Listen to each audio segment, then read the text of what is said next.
Assalamualaikum warahmatullahi wabarakatuh.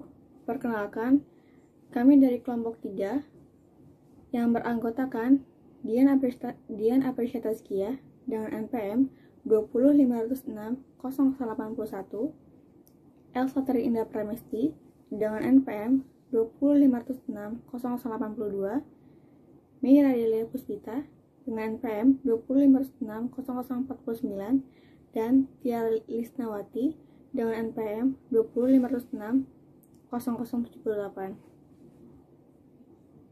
Kami dari kelompok 3 akan membahas tentang pemuda dan sosialisasi. A. Internalisasi belajar dan sosialisasi. Internalisasi adalah perubahan dalam masyarakat, sedangkan sosialisasi adalah suatu proses yang mempelajari tentang norma-norma masyarakat yang akan membentuk kepribadiannya di lingkungan masyarakat.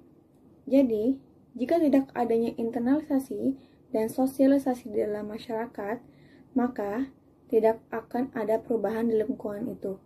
Contoh internalisasi adalah membaca buku cetak maupun digital. Buku cetak tentu tak perlu dihadirkan dengan teknologi informasi, sedangkan buku digital atau elektronik memerlukan teknologi informasi. B. Pemuda identitas. Pemuda adalah suatu generasi yang di pundaknya terbebani bermacam-macam harapan. Hal ini dapat dimengerti karena pemuda diharapkan sebagai generasi penerus, generasi yang akan melanjutkan perjuangan generasi sebelumnya, generasi yang harus mengisi dan melanjutkan estafet pembangunan secara terus-menerus. Hampir seluruh pemuda mempunyai permasalahan-permasalahan yang sangat bervariasi, di mana jika permasalahan ini tidak dapat diatasi secara proporsional, maka pemuda akan kehilangan fungsinya sebagai penerus pembangunan. Oleh karena itu, berbagai potensi positif yang dimiliki generasi muda harus dikembangkan sesuai dengan asas, arah, dan tujuan pengembangan dan pembinaan generasi muda di dalam jalur-jalur pembinaan yang tepat. Potensi-potensi generasi muda. Potensi-potensi yang terdapat pada generasi muda yang perlu dikembangkan adalah: yang pertama, idealisme dan daya kritis. Yang kedua, dinamika dan kreativitas. Yang ketiga, keberanian mengambil resiko. Yang keempat, optimis dan kegairahan semangat. Yang kelima, sifat kemandirian, disiplin, peduli, dan bertanggung jawab. Yang keenam, keanekaragaman dalam persatuan dan kesatuan. Yang ketujuh, patriotisme dan nasionalisme. Yang kedelapan, kemampuan menguasai ilmu dan teknologi. Peran pemuda dalam masyarakat dan pembangunan. Kedudukan pemuda dalam masyarakat adalah sebagai makhluk sosial yang bermoral. Maksudnya, pemuda harus beretika, bersusila, menjadi barometer moral kehidupan bangsa, serta bertindak di atas kebenaran yang berlandaskan hukum. A. Peranan pemuda yang didasarkan atas usaha pemuda untuk menyesuaikan diri dengan tuntutan lingkungannya. 1. Peranan pemuda sebagai individu yang meneruskan tradisi, mendukung tradisi yang berlaku, kebudayaan yang berlaku dalam tingkah laku perbuatan masing-masing. Dengan persoalan ini, menjadi kewajiban bagi pemuda untuk melestarikan kebudayaan yang berlaku. 2. Peranan pemuda sebagai individu-individu yang berusaha menyesuaikan diri, baik dengan orang-orang atau golongan-golongan yang berusaha mengubah tradisi. Dengan demikian, akan terjadi perubahan dalam tradisi masyarakat. B. Peranan pemuda yang menolak untuk menyesuaikan diri dengan lingkungannya. 1. Jenis pemuda urakan, yaitu jenis pemuda yang tidak bermaksud untuk mengadakan perubahan dalam masyarakat. 2. Jenis pemuda nakal, pemuda-pemuda ini pun tidak ingin, tidak berniat, dan tidak bermaksud untuk mengadakan perubahan dalam masyarakat ataupun kebudayaan. 3. Jenis pemuda radikal.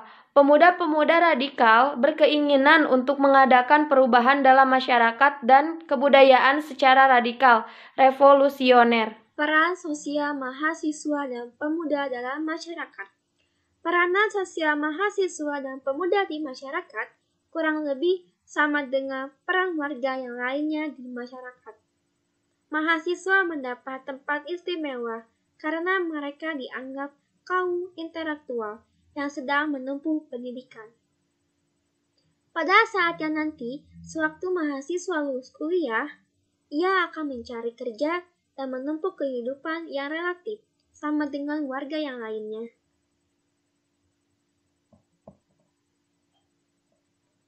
Perguruan dan pendidikan. Pembinaan dan pengembangan potensi angkatan muda pada tingkat perguruan tinggi lebih banyak diarahkan dalam program-program studi dalam berbagai ragam pendidikan formal.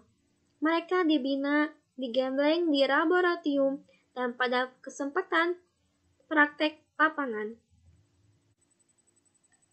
Macam-macam pendidikan. Yang pertama, pendidikan umum. Yang kedua, pendidikan kejuruan. Yang ketiga, pendidikan akademi. Yang keempat, pendidikan profesi. Yang kelima, pendidikan vokasi. Yang keenam, pendidikan keagamaan.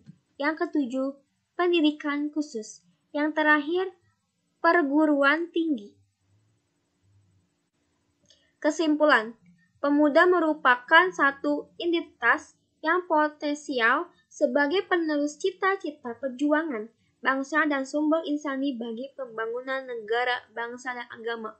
Selain itu, pemuda atau mahasiswa mempunyai peran sebagai pendekat intelektual dan sebagai pendekat sosial, yaitu bahwa para pemuda selain mempunyai ide-ide atau gagasan yang perlu dikembangkan, selain itu juga berperan sebagai perubah negara dan bangsa ini.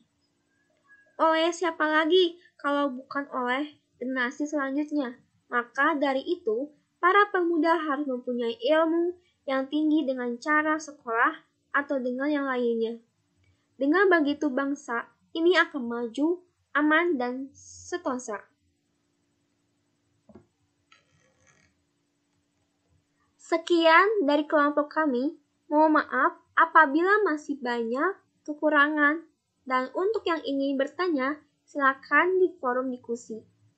Wassalamualaikum warahmatullahi wabarakatuh.